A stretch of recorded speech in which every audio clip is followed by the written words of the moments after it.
How to blur background in NanoBanana.ai. Today in this video, I'm going to guide you through the process of blurring the background in NanoBanana.ai. So let's get started. First things first, open up your preferred web browser. I'm using the Chrome. Just tap on it. Once inside it, simply tap on search bar and type NanoBanana.ai right over here, like this, and just scroll down, and here you can see an option for the website, and this is the original website of NanoBanana.ai. Once you're inside, make sure that you have logged into the account. Now scroll down, and there you can see an option for start editing.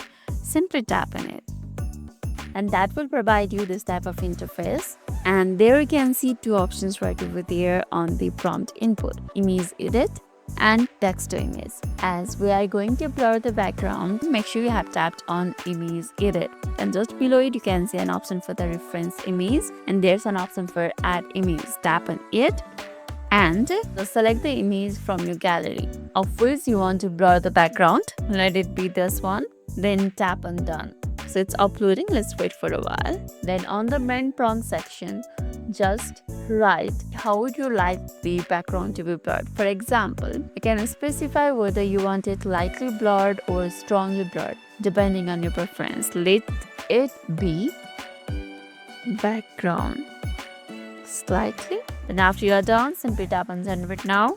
And once it's done, the NanoBanana AI will process your request and show the result in this output guide right over here. So you can see I have already used the credit of the free version.